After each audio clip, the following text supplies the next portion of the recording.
alegria saber que você está acessando esse vídeo aqui no meu canal no YouTube. Que Deus te abençoe poderosamente, que a graça de Deus alcance você e também a sua casa de uma maneira toda especial. Se você ainda não é inscrito no canal, faça a sua inscrição. Deixe aí também o seu comentário, você que já é inscrito, o meu muito obrigado. Que Deus te abençoe poderosamente no nome do Senhor Jesus Cristo. Nós vamos ao comentário da nossa lição, que a lição de hoje é a lição de número 7, ministrada nesse próximo domingo, dia 17 de novembro de 2019, quando nós estaremos estudando aqui sobre Davi sendo ungido rei de Israel. O textuário da nossa lição é 1 Samuel capítulo 16 e o versículo de número 13, e vamos conferir o que a palavra de Deus nos diz. Então Samuel tomou o vaso de azeite e ungiu-o no meio dos seus irmãos, e desde aquele dia em diante o Espírito do Senhor se apoderou de Davi.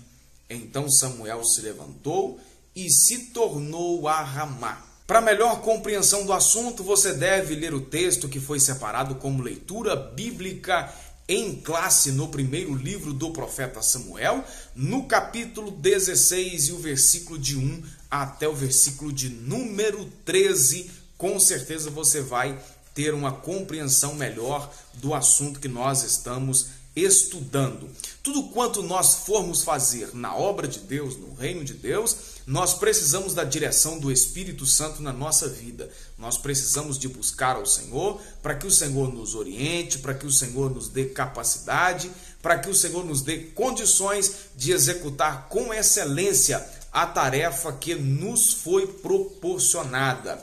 O assunto que nós estaremos trabalhando hoje gira em torno, então, desse episódio, quando Davi foi ungido rei de Israel e confiou na capacidade que o Espírito de Deus dava a ele para que ele pudesse, então, executar da melhor maneira possível aquilo que o Senhor Deus colocou nas suas mãos para desempenhar. Nós vamos discriminar aqui o conceito bíblico sobre unção, que no Antigo Testamento destinava-se a sacerdotes e reis, e que estes exercessem com êxito as suas funções e também ministério. Nós temos uma outra referência, além da unção a reis e sacerdotes, nós temos também outra referência a respeito de, ocasionalmente, a unção também sobre profeta. No primeiro livro dos Reis, capítulo 19 e o versículo 16,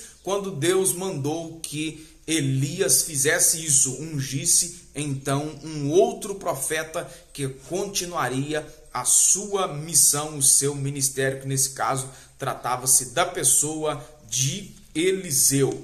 Há duas palavras no original para falar a respeito de unção, que aponta para unção com óleo sobre o corpo ou a cabeça, referindo-se então também a um outro sentido de ungir a enfermos, como nós lemos nos evangelhos, como nós lemos também em Marcos 16 e 13 e na carta de Tiago, capítulo 5 e o versículo 14. O sentido do ato de ungir busca mostrar que a pessoa ou o objeto foi ungido de uma maneira especial, separado para o serviço de Deus, tornando assim intocável. Deixa eu chamar a sua atenção aqui para uma coisa que eu observo já há algum tempo e eu acho que vale também a sua atenção para esse fato a partir de agora, se você ainda não fez. É comum às vezes nós observarmos na igreja, quando se adquire um utensílio novo, como por exemplo um instrumento, alguma coisa nova na igreja, algumas igrejas costumam ungir aquele objeto para aquele serviço, como por exemplo um instrumento. Vou dar o exemplo aqui do instrumento. Comprou um violão novo para a igreja, algumas igrejas ungem esse violão apresentando ao Senhor, separando aquele violão para o serviço a Deus. Tá, ok. Aquele violão vai ficar na igreja por aquele período de tempo que ele for útil e vai ser utilizado para o serviço no reino de Deus, tocando ali as músicas na igreja e enfim. Chega um determinado momento que aquele violão não serve mais. Resolveu comprar um violão mais novo, a demanda agora é para uma forma diferente. E aí, o que fazer com aquele violão? Eu já vi algumas dessas mesmas igrejas pegarem aquele violão que foi separado para o serviço na casa de Deus e vender aquele violão agora talvez até para um instrumentista aí que não serve ao Senhor, e aquele violão vai passar a ser utilizado para tocar músicas que não é para o engrandecimento do reino de Deus. E aí, como que fica? Uma vez que aquele violão havia sido separado para um serviço específico no reino de Deus, agora ele estaria sendo utilizado para músicas que não é para o engrandecimento de Deus. Na minha opinião, esse violão ele deveria ser vendido para alguém que iria utilizá-lo também a partir daquele momento, mesmo que não fosse de propriedade da igreja, mas alguém crente, alguém cristão, que fosse continuar utilizando aquele violão para o serviço do reino de Deus. Ou, de alguma outra maneira, aquele violão ser descartado de alguma outra forma, menos para ser utilizado a serviço aí de músicas que não engrandecessem o nome do Senhor. Se é que você entende aquilo que eu estou dizendo aqui para você. Mas é muito comum isso acontecer e, na minha visão, acaba sendo algo que não deveria acontecer, uma vez que o violão foi separado. Eu estou dando exemplo aqui do violão, mas qualquer um outro utensílio que foi ungido, separado para um serviço no reino de Deus, ele não deve, então, a partir do momento que não for ser utilizado na igreja, ele não deve ser repassado na mão de alguém que não vai utilizar isso para a glória de Deus, porque esse instrumento foi apresentado para o serviço do reino de Deus. Concorda comigo? Então vamos lá. Como um ato ordenado por Deus, a unção passou a sinalizar ou simbolizar o derramamento do Espírito Santo. Duas referências aí, 1 Samuel 10, Isaías 61. No Antigo Testamento destinava-se a separação de alguém para um ofício. Agora, no Novo Testamento, está relacionado a Cristo como Filho de Deus, Salvador do mundo, está relacionado aos cristãos no sentido de dotar-nos de poder para testemunhar das verdades do Evangelho, conforme você pode ler em Atos dos Apóstolos, capítulo 1, versículo 8, 1 João, capítulo 2, versículo 20 e também o versículo de número 27. Então, no Antigo Testamento, separação de alguém para um ofício. No Novo Testamento, vinculado à pessoa de Jesus, vinculado aos cristãos, aos servos de Deus, e ainda um terceiro vínculo aí, que é a questão do derramar de autoridade, dotar de poder, dar capacidade para testemunhar as verdades do Evangelho. Em relação à unção de Davi, alguns detalhes nos chamam a atenção.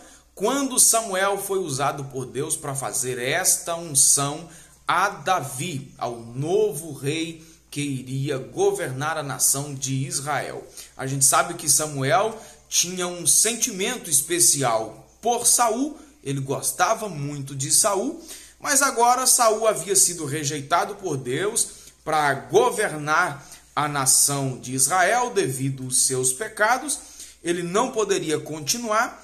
Conhecendo bem a Saul, Samuel achou que a tarefa de ungir um novo rei de Israel era algo bem difícil de acontecer, e Deus deu para ele então uma direção, que ele deveria ir à casa de Jessé e com o objetivo de sacrificar ao Senhor, com o objetivo de apresentar a Deus um holocausto, um sacrifício de adoração, prestar um serviço de adoração a Deus. Chegando na casa de Jessé, Jessé fez passar na presença de Samuel todos os seus filhos, e quando Samuel recebeu a orientação de Deus, quando cada um dos filhos de Jessé passavam na sua presença, de que não era nenhum daqueles que estavam naquele momento presentes em casa. Samuel perguntou se não tinha mais ninguém. Ele recebeu uma fala até um pouco estranha de Jessé, informando que faltava o menor enquanto ele estava pastoreando as ovelhas no campo. Samuel pediu que fosse trazido então esse tal menor e que ninguém deveria sentar-se à mesa enquanto o menino não chegasse. Ao chegar Davi, recebeu então Samuel a direção de Deus para que derramasse a unção sobre Davi, porque este era aquele a quem o Senhor procurava. Diz o texto que Davi foi ungido em meio aos seus irmãos e a partir daí o Espírito de Deus se apoderou poderosamente da vida do rei Davi. A partir daí, uma atitude exemplar por parte de Davi nos chama a atenção, porque mesmo sendo ungido rei de Israel, ele não reivindicou isso por imediatamente, nem tampouco nos próximos anos que seguiram, mas ele manteve a sua postura de servo. Voltou para o campo, continuou pastoreando as ovelhas do seu pai, e é isso que o servo deve fazer, esperar o momento certo para que as coisas aconteçam na sua vida, conforme a orientação de Deus, conforme o querer de Deus. Não adianta querer atropelar as coisas, porque não vão dar certo. A atitude de servo por parte de Davi foi estratégica para que Deus o colocasse na corte de Saul, local onde os planos divinos iriam ser executados sobre a vida do agora ungido rei de Israel. O Espírito de Deus se afastou de Saul, um espírito maligno começou a atormentá-lo. Foi então que alguém dirigido por Deus, guiado por Deus, lembrou de Davi. Davi era um arpista que tocava com excelência. Levaram então Davi para o palácio real a fim de que Davi tocasse a sua harpa. E diz o texto bíblico que enquanto Davi fazia isto, o espírito mau que estava atormentando a Saul se retirava e ele então ficava em paz. Isso era a graça de Deus sobre a vida de Davi para fazer essas coisas acontecerem. Davi esteve com Saul durante muito tempo e nós não temos informação bíblica de que Davi teria reivindicado, teria dito alguma coisa para Saul a respeito da unção que ele havia recebido da parte de Deus. Embora ele tivesse presenciado alguns momentos, principalmente quando o espírito maligno atormentava Saul, Davi de maneira nenhuma aproveitou desse momento de fragilidade de Saul para então reivindicar a cadeira que lhe era reservada na direção da nação de Israel. Deus pode levar muitas pessoas a grandes postos, entretanto é preciso aprender a servir e ter atitude de servo e esperar o momento certo das coisas acontecerem. Você não pode atropelar as coisas.